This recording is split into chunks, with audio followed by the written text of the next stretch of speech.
Shalom, friends. Today, we are exploring a question that has intrigued scholars, believers, and historians alike. Who was the Pharaoh of the Exodus? The Exodus is one of the most significant events in the Tanakh, a powerful testament to God's deliverance and justice. Yet, the Pharaoh who enslaved the Israelites, endured the 10 plagues, and pursued them into the Red Sea is never named. This omission has left room for much speculation. In this video, we will examine the leading candidates proposed throughout history. Some names are familiar, others less so. But, by the end, we will identify the Pharaoh whose life and reign align most convincingly with the biblical account. Let us begin. The Bible offers us several clues about this mysterious Pharaoh. He was a ruler who enslaved the Israelites, saying, "Behold, the people of the children of Israel are more and mightier than we. Come, let us deal wisely with them, lest they multiply." This is found in Exodus chapter 1, verses 9 through 14. This Pharaoh witnessed the devastating plagues brought upon Egypt by God, yet his heart was hardened. He repeatedly refused Moses' plea to let the Israelites go. Finally, when the firstborn of Egypt were struck down, Pharaoh relented, only to pursue the Israelites into the Red Sea, where his army was destroyed. The man who fit this description had to be powerful, stubborn, and yet preside over a reign marked by chaos and loss. With these clues in mind, let us examine the candidates. The most popular candidate among historians is Rameses II, who ruled Egypt from approximately 1279 to 1213 BC. Known as Ramses the Great, he was a builder of cities, monuments, and temples. The city of Ramses, mentioned in Exodus chapter 1, verse 11, seems to link him to the story. However, there are problems with this identification.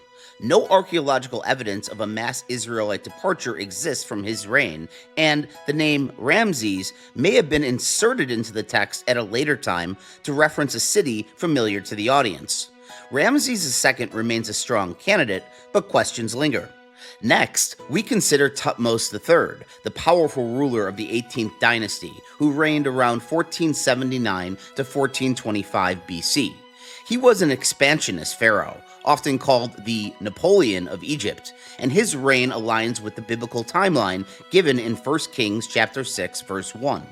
This passage states that the Exodus occurred 480 years before Solomon's temple was built, placing it in the 15th century BC.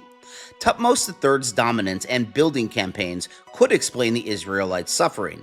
Yet, there is no record of plagues or upheaval in Egypt during this period, nor of a significant loss of labor or military forces. While intriguing, his candidacy lacks conclusive evidence. Some have suggested Amenhotep III or his son Akhenaten as the Pharaoh of the Exodus. Akhenaten is notable for his radical religious reforms. He rejected the Egyptian pantheon in favor of Aten, the sun god, and promoted a form of monotheism. This monotheism has led some to speculate that Akhenaten's ideas may have been influenced by the Israelites' worship of one god.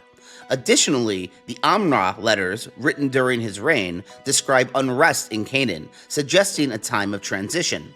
However, Akhenaten's focus was religious, not political, and no evidence ties his reign to the Exodus or its plagues. The reforms of Akhenaten remain an interesting parallel, but do not resolve our search. The pharaoh Merneptah, who ruled from 1213 to 1203 BC, is another candidate.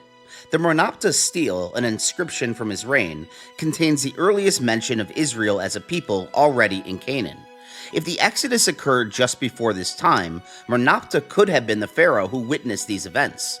However, if Israel was already settled in Canaan during his rule, then Merneptah could not have been the Exodus pharaoh. Josephus, quoting the Egyptian historian Manetho, connects the Exodus to the end of the Hyksos period. Pharaoh Thutmose, who ruled around 1650 BC during the Second Intermediate Period, oversaw a chaotic Egypt marked by natural disasters and rebellion. This chaos aligns with the plagues described in the Bible. However, this dating places the Exodus far earlier than most biblical and historical chronologies allow. Now we turn to Amenhotep II, who ruled Egypt from approximately 1427 to 1401 BC. Of all the candidates, Amenhotep II aligns most closely with the biblical narrative. The Bible states in 1 Kings chapter 6 verse 1 that the Exodus occurred 480 years before Solomon's temple, placing it in the middle 15th century BC. Amenhotep II fits perfectly within this timeline. Historical records show strange anomalies during his reign. Amenhotep II conducted fewer military campaigns later in his rule, possibly because his army was lost in the Red Sea. The devastation described in the Exodus narrative could explain the disruptions seen in Egypt at this time. The Talmud in Sanhedrin Tractate 109 verse 1 states, "The Pharaoh who defied God was punished alongside his army, for no man can stand before the will of the Almighty." Furthermore, Egyptian scribes avoided recording defeats or humiliations, which explains why the Exodus is not mentioned in Egyptian records. This silence speaks volumes. We have explored the leading candidates for the Pharaoh of the Exodus: Rameses II, Thutmose III, Amenhotep III, Merneptah, and Thutmose. Yet, it is Amenhotep II who aligns most convincingly with the biblical and historical evidence. His reign, the biblical timeline, and historical anomalies combine to make him the strongest candidate. The Exodus reminds us of God's power, justice, and deliverance. It is a story that has inspired faith for millennia and continues to do so today. Thank you for watching. Please like and subscribe for more biblical insights. God bless.